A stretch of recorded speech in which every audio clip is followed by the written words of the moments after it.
Welcome to my channel. எல்லோரும் எப்படி இருக்கீங்க? எல்லோரும் நல்லா இருப்பீங்க அப்படின்னு சொல்லி நம்புகிறேன். வாரிசு சீரியல் டிசம்பர் 27க்கான எபிசோட் பிரிவு தான் பார்க்க போகிறோம். அதுக்கு முன்னாடி நம்ம சேனலை சப்ஸ்கிரைப் பண்ணால் மறக்காமல் சப்ஸ்கிரைப் பண்ணுங்கள். பக்கத்தில் இருக்க பெல் ஐக்கனையும் கிளிக் பண்ணுங்கள். 27 எபிசோடில் என்ன நடக்குதுன்னு பார்த்தீங்கன்னா நம்ம சிபியை சாப்பிட கூப்பிட்றாங்க நம்ம தமிழ். ஆனால் பார்த்தீங்கன்னா, நான் வெளியே சாப்பிட்டு வந்துட்டேன், எனக்கு சாப்பாடு வேணாம் அப்படின்னு சொல்லிட்டு போயிடுறாரு. ஆனால் சிபி சாப்பிட்ருக்கவே மாட்டார். எல்லாரும் தூங்குனதுக்கப்புறம் சிவி பார்க்குறாரு கிச்சனில் எதுவுமே சாப்பிட்றதுக்கு இருக்கவே மாட்டேங்குது. அப்போ ஃப்ரிட்ஜெல்லாம் தேடி பார்க்குறாரு, ஒன்றுமே இல்லை. என்ன பண்ணுறாங்கன்னா தமிழ் அப்போ இவர் வருவாருன்னு அவங்க தெரிஞ்சு பார்த்துக்கிட்டே நிற்கிறாங்க. அப்போ பார்த்தீங்கன்னா "என்ன பார்த்துக்கிட்டு இருக்கீங்க? பசிக்குதா ரொம்ப?" அப்படின்னு சொல்லிட்டு இருக்காங்க. "இல்லையே, சும்மா தான் கிச்சனுக்கு வந்தேன்" அப்படின்னு சொல்லிட்டு சமாளிக்கிறாரு சிபி. அவள் பார்த்தீங்கன்னா கையில் ஒரு ப்ரெட் பாக்கெட் வச்சுருக்காரு, ஏதாச்சும் பண்ணி சாப்பிடலாம் அப்படின்னு சொல்லிட்டு ப்ரெட் பாக்கெட்டு. "எதுக்கு பசிக்கலைங்கிறீங்க, அப்புறம் எதுக்கு ப்ரெட்டு பாக்கெட் உங்களுக்கு?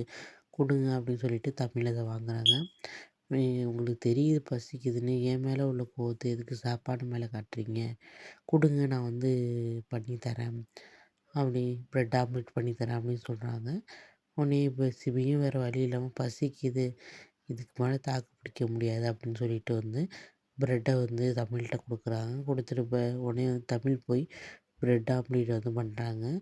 இவர் போய் உட்காருங்க அப்படின்னு சொல்லிட்டு டைனிங் டேபிளில் உட்கார சொல்கிறாங்க. உட்கார்றாரு. "வாசனையே இப்படி இருக்கே, அப்படின்னா எப்படி இருக்கும்? சூப்பராக இருக்கும் போல இருக்குது" அப்படின்னு சொல்லிட்டு பேசிக்கிட்டு நினச்சி பார்த்துக்கிட்டே இருக்கார். அப்போ பார்த்தீங்கன்னா தமிழ் ப்ரெட் ஆம்லேட் பண்ணிட்டு குடுக்குறாங்க. அத சாப்பிட்டோன்னே சூப்பராக இருக்கே அப்படின்னு சொல்லிட்டு மனசுக்குள்ளே நினச்சிக்கிறாரு. ஆனால் வெளியே சொல்ல மாட்டேங்கிறாரு. "இனிமேயாவது என் மேலே உள்ள கோவத்த சாப்பாடு மேலே காட்டாமல் சாப்பிடுங்க ஒழுங்கா" அப்படின்னு சொல்லிட்டு தமிழ் சொல்கிறாங்க. பக்கத்துலேயே நின்று சாப்பிட்றத பார்த்துக்கிட்டே இருக்காங்க. இதுதான் பார்த்தீங்கன்னா டிசம்பர் 27க்கான எபிசோட் ப்ரிவ்யூ. நெக்ஸ்ட்டு என்ன நடக்குது நெக்ஸ்ட் வீடியோவில் பார்க்கலாம் ஃப்ரெண்ட்ஸ். மறக்காமல் நம்ம சேனலை சப்ஸ்கிரைப் பண்ணுங்கள். அப்போ தான் ஒவ்வொரு வீடியோஸும் நான் போடுறதெல்லாம் வரும். அப்கமிங்கில் சூப்பரான சீன்ஸில் வாரிசு சீரியலில் வரப்போகுது. சண்டே பார்த்தீங்கன்னா ஒரு முக்கியமான எபிசோட் நடக்க போகுது. அதை பார்க்க நம்ம சேனலை சப்ஸ்கிரைப் பண்ணிவிடுங்க. பாய், தேங்க்யூ.